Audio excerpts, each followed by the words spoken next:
Act 3 is one of the most important acts in the entire play because this is where Macbeth finally gets everything he wanted. He's king. The problem isn't that becoming king doesn't make him happy.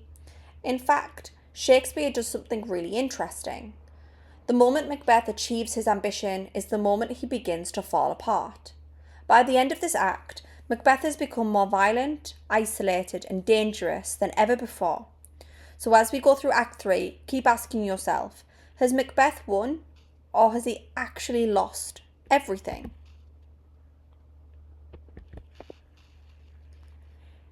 Think of Act 3 as having 4 major events.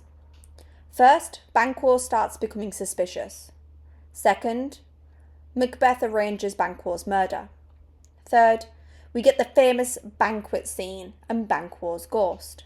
And finally, Scotland begins turning against Macbeth. By the end of the act, Macbeth is still king, but the cracks in his rule are beginning to show.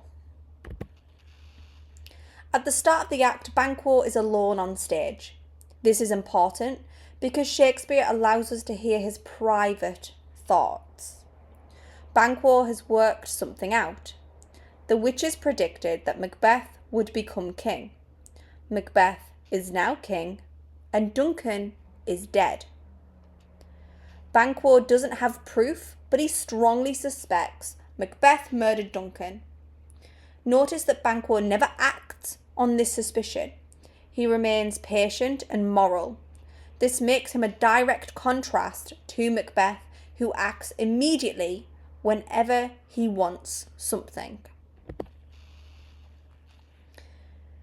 This is one of the most important moments in Macbeth's character developments. Macbeth says, "To be thus is nothing, to be safely thus." Students often struggle with this quote because it's actually quite simple. Macbeth is saying that being king means nothing unless he can keep the throne. Think about how different this is from Act 1. Back then, he desperately wanted power. Now he has power, but he's terrified of losing it. Shakespeare is showing that ambition doesn't create happiness. Instead, it can create anxiety. Banquo isn't dangerous because he's trying to overthrow Macbeth.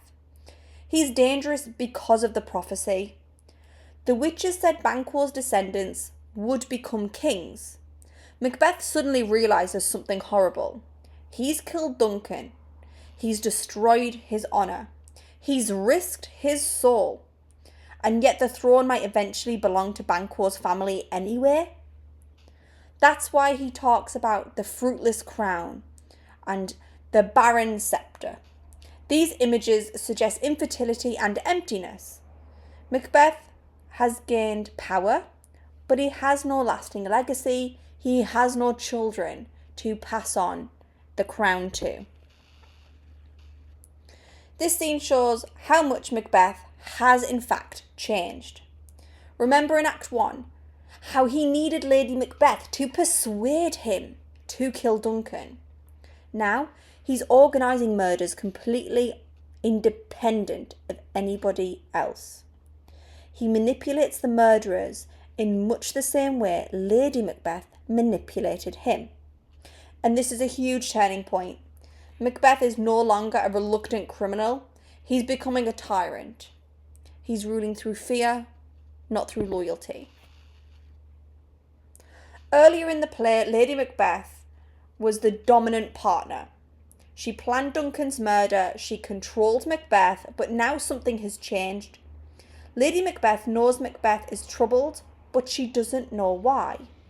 For the first time, Macbeth is keeping secrets from her. This is the beginning of the breakdown in their relationship. This quote is incredibly important because it shows a complete reversal of power. Earlier, Lady Macbeth controlled Macbeth. Now Macbeth tells her to stay out of his plans. Notice the phrase, "dearest Chuck." It sounds affectionate, but it can also feel patronising. Macbeth is treating Lady Macbeth almost like someone who needs protecting. The balance of power is shifting. This scene takes place in darkness. Darkness appears throughout Macbeth whenever evil actions occur. The murderers attack Banquo and Fleance. Banquo dies, but his final action is incredibly noble. Instead of trying to save himself, he tells Fleance, his son, to run. Even in death, Banquo is thinking about somebody else. Compare that with Macbeth himself, who increasingly thinks only about him.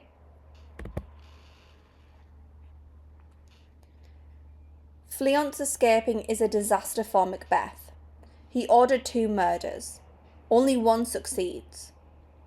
The most important target was arguably Fleance, because Fleance represents the future of Banquo's line. He escapes means that the prophecy remains alive, regardless of Banquo. This is where Shakespeare explores the idea of fate versus free will. Macbeth believes he can control destiny, but every attempt to control destiny seems to push him further towards it. Macbeth now tries to appear like a successful king.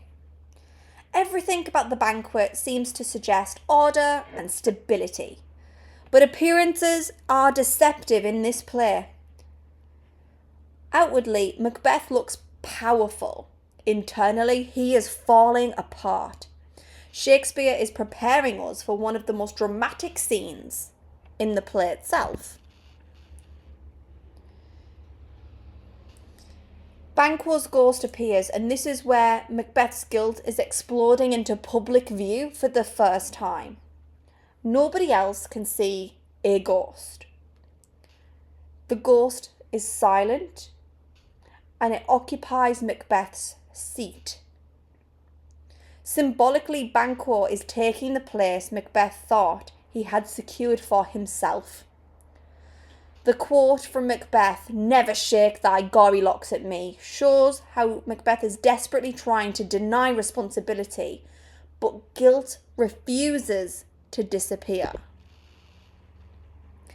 And this is where top grade students can really impress examiners. And there isn't one correct interpretation here. There are many options, depending on what you are arguing. The ghost could literally be supernatural, and he is being haunted for his crimes. It could be psychological, a hallucination, a symptom of Macbeth's guilt. Or it could be symbolic, whether real or not, the ghost represents the consequences, catching up with Macbeth. Whenever Shakespeare leaves something ambiguous, there's usually an opportunity for higher level analysis here. Up until now, Macbeth's problems have mostly been private. Now everyone sees something is wrong. The guests watch their king shout at an empty chair. This is dangerous and damaging to his authority. A king is supposed to appear strong and stable. Macbeth instead appears frightened and irrational. This is where Scotland begins losing faith in their king. This scene shows Lady Macbeth also decline.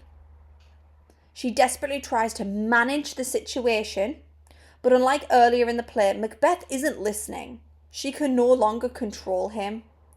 What's particularly tragic is that the very ambition she encouraged is now creating the destruction of both of them.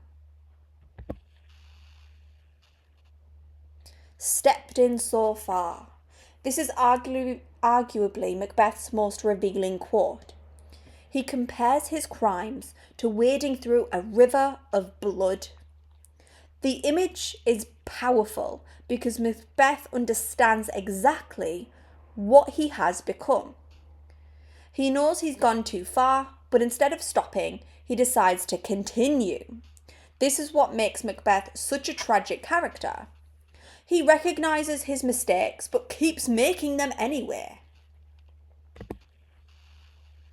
By the end of Act 3, opposition is beginning to form. Macduff has gone to England. Malcolm is gathering support, and even loyal nobles are beginning to question Macbeth. Meanwhile, the witches are preparing their next move. Everything is now heading towards a conflict. If you only remember one thing about Act 3, remember this. Macbeth changes from king to paranoid ruler to tyrant. Lady Macbeth changes from powerful manipulator to worried observer. Their paths are moving in opposite directions.